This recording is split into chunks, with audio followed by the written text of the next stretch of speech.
만물유래는 역사문화 유래 콘텐츠 채널입니다.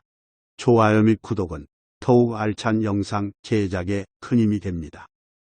전설야담, 항구령, 폭군이 유행시킨 단어. 1494년 왕위에 오른 연산은 집권 초기엔 어진 정치를 펼쳤습니다. 밖으로는 외적 침략에 대비하여 국방을 강화하고 안으로 빈민구제에 힘쓰면서 학문을 권장했습니다. 하지만 살인파를 제거하려는 훈구파의 정치 공작에 휘말리고 한편으로 어머니 패비 윤씨의 죽음에 대한 비밀을 알게 되면서 폭군으로 돌변했습니다. 어머니가 모함으로 사약을 받고 돌아가셨다고? 연산은 1498년에 무오사화를 일으켜 살인파를 대거 처형했고 1504년에는 갑자사화를 일으켜 살인파와 더불어 훈구파까지 숙청했습니다. 두 차례에 걸친 사화로 인해 수많은 학자와 관료들이 죽었지만 연산은 그에 그치지 않고 사치스러운 향락을 일삼았습니다. 연산은 광적으로 미색에 집착하여 전국 각지의 사람을 파견해 결혼 여부를 따지지 않고 미모 뛰어난 여자를 붙잡아오게 하였습니다. 미녀와 좋은 말을 궁중에 모으고자 지방으로 채홍사를 파견했고 아름다운 처녀를 뽑기 위해 전국 팔도에 채청사를 파견했습니다. 오늘은 누구와 놀까나? 연산은 대궐에 음탕한 처소를 마련해두고 연일 음욕에 빠져 살았습니다. 이에 따라 국고가 텅 비자 그 재원을 보충하고자 세금을 더 걷거나 묘한 이름의 세금을 신설하고 백성에게 부역을 시켰습니다. 부역은 공익사업을 위하여 보수 없이 국민에게 의무적으로 지우는 노동을 이르는 말입니다. 오부학당을 폐쇄하고 그 자리에 무용할 수 있는 무대를 만들라. 돈이 부족하면 강을 건널 때 세금을 거두게 하라. 오로지 자신의 유흥에만 몰두하자 당연히 여론이 나빠졌으며 여러 사람들이 목숨 내걸고 상소를 올렸습니다.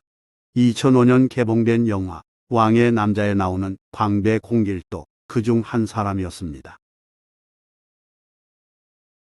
조선왕조실록을 보면 연산군 5년의 공결, 연산군 11년의 공길이란 광대가 등장합니다.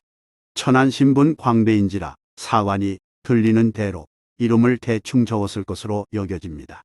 공길은 연산군 5년 대궐에서 펼쳐진 의식 나래에서 대학의 삼강령 8조목을 줄줄 읊어 연산의 실정을 은유적으로 비판했습니다. 광대가 대학을 얻지 않으냐? 저놈을 이리 오라 해라. 공길은 연산 앞으로 불려갔을 때 무릎을 꿇지 않고 선체로 대답하여 국왕으로 인정하지 않는다는 태도를 보였습니다. 연산이 분노하여 처형하려 했으나 곁에 있던 신하가 천안 광대라며 말려준 덕분에 공길은 목숨을 건졌습니다. 공길은 재주가 뛰어났던지 연산군 11년에도 궁궐날의 의식에서 재주를 펼쳤는데 이때도 논어의 한 구절을 읊어 연산을 비판했습니다. 임금은 임금다워야 하고 신하는 신하다워야 하며 아버지는 아버지다워야 하고 자식은 자식다워야 한다. 크게 비위상한 연산은 즉각 엄벌을 내렸습니다. 저놈에게 곤장을 친 다음 멀리 귀양을 보내라. 결국 공길은 곤장을 맞고 유배지로 가는 도중 매맞은 상처가 도져 숨을 거뒀습니다.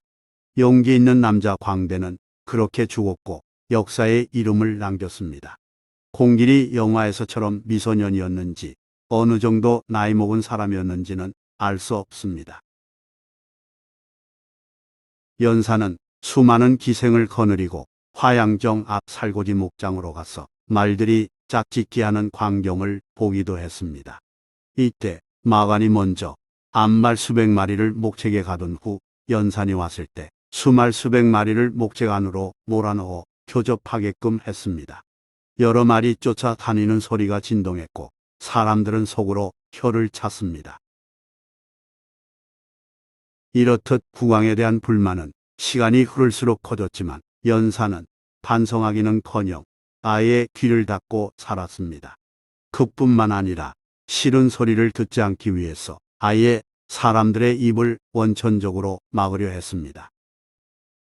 모든 신하들은 다음 내용을 나무에 새긴 신원패를 항상 몸에 지니도록 하라. 연산이 엄명한 신원패에 적힌 문구는 이러했습니다. 입은 불행을 가져오는 문이고 혀는 몸을 베는 칼이니 입을 다물고 혀를 깊이 간직하면 몸이 어디에 있든지 편안하리라. 한마디로 말조심하라는 경고로 생각하기에 따라서는 틀린 말이 아닙니다. 더구나 이 말은 조선시대 궁중 내시들의 계명이었으며 내시들은 이 계명을 항시 의식하여 말조심하며 지냈습니다. 그러나 똑같은 말이라도 누가 왜 했는가에 따라 달라지는 것인 바 연산이 조정에 드나드는 관리에게까지 목에 차도록 지시한 신원패는 사실상 더 이상 충원하지 말라는 독재자의 함구령이었습니다. 이에 연유하여 이때부터 함구령은 어떤 일의 내용을 말하지 말라는 명령을 가리키는 말로 종종 쓰였습니다. 요컨대 특정한 사실에 대해 말하는 것을 금지하는 명령이 함구령입니다. 한편 내시 김초선은 살벌한 함구령에도 불구하고 연산에게 충원하다가 연산이 손수손 화살에 맞아 죽고 말았습니다. 연산은 상소, 격보 등 여론과 관련된 제도들도 모두 중단시켰습니다. 그렇지만 언론을 탄압한다고 독재가 정당화되지는 않으며 오히려 사회적 불만을 키우는 결과를 야기합니다.